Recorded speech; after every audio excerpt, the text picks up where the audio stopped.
බැරිලාත් මේ ජනාධිපතිතුමාටත් ඉල්ලාස් වෙන්න වුණොත් එහෙම. එතකොට ඒ ආණ්ඩුව ගන්න නාමල් රාජපක්ෂ මැතිතුමා ඕන වෙලාවක රට බාර ගන්න ඕන වෙලාවක් කැමති. මට පුකිනුත් තිනා.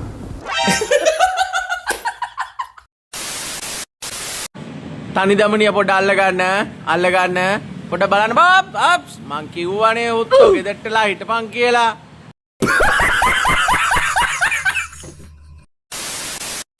අපි සමග සිටිය යුතු අය ජනතාව දැඩි අමාරුවක ඉන්නේ පෝලිං වල ඉන්නවා නෑ කිරිපිටි නෑ ගෑස් නෑ මොනවා හරි කල්ලා දෙන්න වගේ එකක් කිව්වේ නැත්තුමා ආසල්ලයක් ගන්න ඕනේ. කිව්වා සමහර රේඩියෝ නාලිකාවල අහනවා කියලා දැන් ඔබතුමා ඉන්නේ තෙල් පොලිමේද ගෑස් පොලිමේද කියලා අහලා අපි පොලිමේ ඉන්න ඔබ වෙනුවෙන් අපි මීළඟ ගීතය ලබා දෙන්නම් කියලා තමයි මේ ගීතය ලබා දෙන්නේ කියලා. යකෝ ඕක කියන්නේද මත්ත බාදුකමට උදේ පාන්දර ආවේ. එවැනි මානසික ආකල්පමය වෙනසකුත් ඇති විය යුතුයි කියන කාරණාවත් එතුමා කිව්වා. ඇටෙත් එක්කම පලාගත්ත නම් තමයි හොඳ.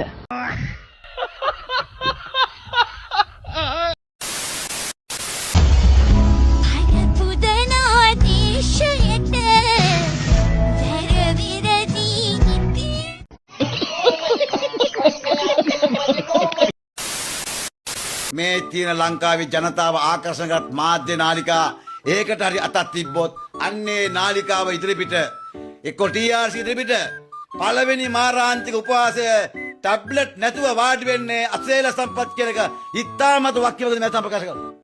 A few moments later. ඒ දෙබස ඇහුණට පස්සේ අපිට අවංකවම හිතිච්ච එක මොකද්ද දන්නවද? සති දෙකකටවත් මේක තහනම් කරගන්න බැරි වෙයිද දන්නේ නැහැ.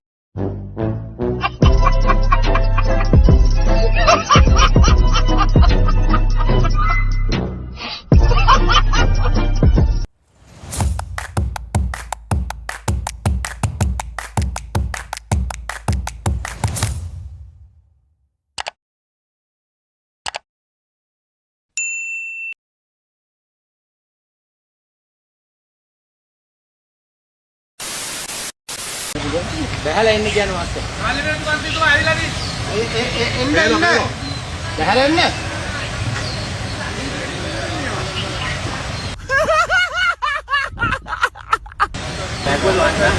වාහන දාන්න පාගල ගන්න. මාළිමේ තුමා යන්න. ඔය අලින් වාහනේ ගන්න දෙන්නේ නැහැ කුවද? ශ්‍රී ලංකා පොලිසියට මාලිමා පොලිසිය. ඒ කොයිද? මම යන්නේ මාලිමා පොලිසියට.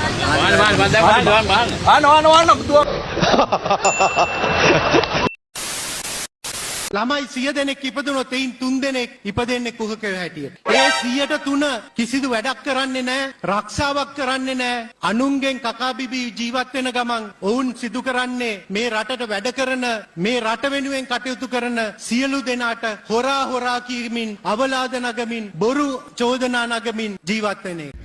සම්පූර්ණත් පව් රස්සාවක් කරන්න කියලා ඔය සාගර නෑ. ඉතින් ලෝකේ අමාරුම රස්සාවලින් එකක් ඕට්ටු වෙලේකම්කම කියන්නේ.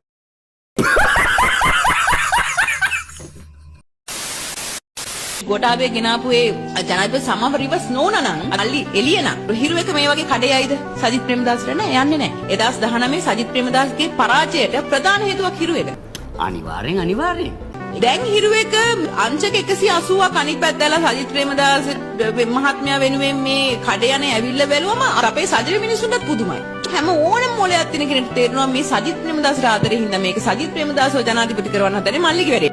Several days later. අවස්ථාවක් තියෙනවා මේක මට අවස්ථාවක් නෑ. මම දුමින්දසලට සමාව වෙනවා. Women.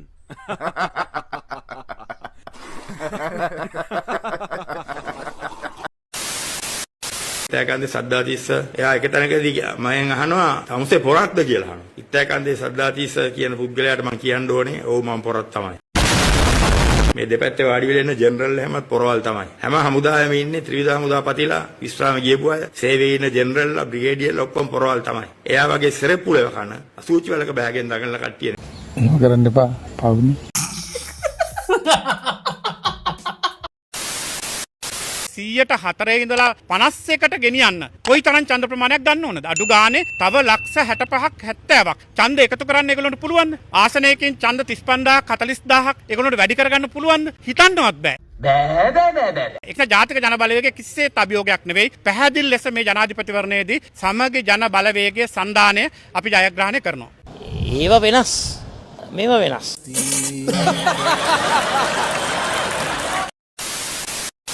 අපි මේ රජ පෙරලීමේ අරමුණක් නෙමෙයි ඒ වුණාට අපි යමක් කරපු කොටසක්. මේ අවස්ථාවේ අනිවාර්යෙන්ම මම රේල් පාර උඩ ගීත කියන්නේ නැහැ.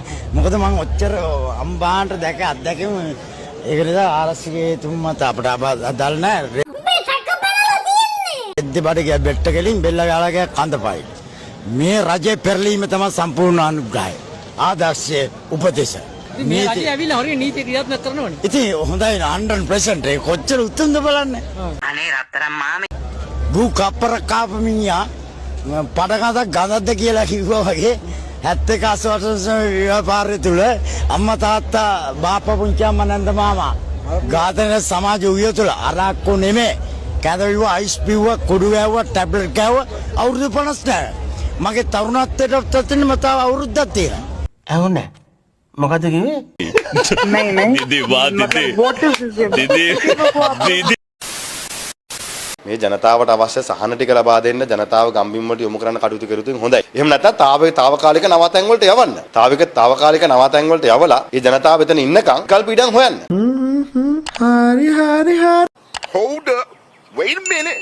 අර 2013 මීරිය බැද්දේ නායකයා ගෙවල් 70ක්. ගෙවල් 70ක් නායකයා ගෙවල් 130කට ආසන්න සංඛ්‍යාව කවදානම් කලාප කියලා නැවත නම් කරා. ඔක්කොම ගෙවල් 200ක්.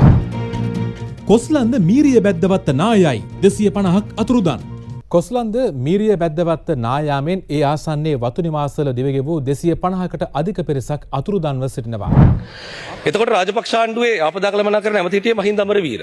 මාද සාකච්ඡාව තියලා මොකද්ද කිව්වේ? අපි අවුරුදු 5කට කලින් අයින් වෙන්න කියලා තියෙනවා. ආය අවුරුදු 2කට කලින් කියලා තියෙනවා. මේගොල්ලෝ අයින් වුන්නේ නැහැ කියලා ඒ පැත්තට දැම්මා. හරි ඇත්ත ඒක තමයි රටේ තත්ත්වේ. හැබැයි අර ගෙවල් 70 දෙන්න අවුරුදු 4ක් ගියා. ඉතුරු ගෙවල් 130 දෙන්න මේ රාජපක්ෂලට 2014 13 වෙච්ච ආපදාව. මේ එක තැනක වෙච්ච එකක්. මුළු රටේම නෙමෙයි. ඉතුරු ගෙවල් 130 කියන්න කනගාටුයි සභාපතිතුමියනි.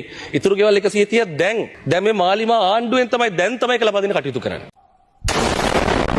අවුරුදු 11ක් ගිහිල්ලා. ඔන්න ආපදා කළමනාකරණ එතුමන්ලගේ. දැන් ඇවිල්ලා මේ ලක්ෂ 50 සහිතකෙන් හම්බුනේ නැහැ, මාසෙක හම්බුනේ නැහැ. ඇවිල්ලා කියනවා කියලා කියනවා.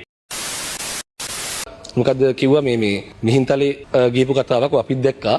ඒ ගියපු වෙලාවේ තමයි අර මේ මිහින්තලේ හාමුදුරුවෝ කියද්දි මේ අර ඔබතුමාගේ පියා හොරකම් කරත් රට හැදුවනේ කියලා ඔව් කියලා සාදු කිව්වා.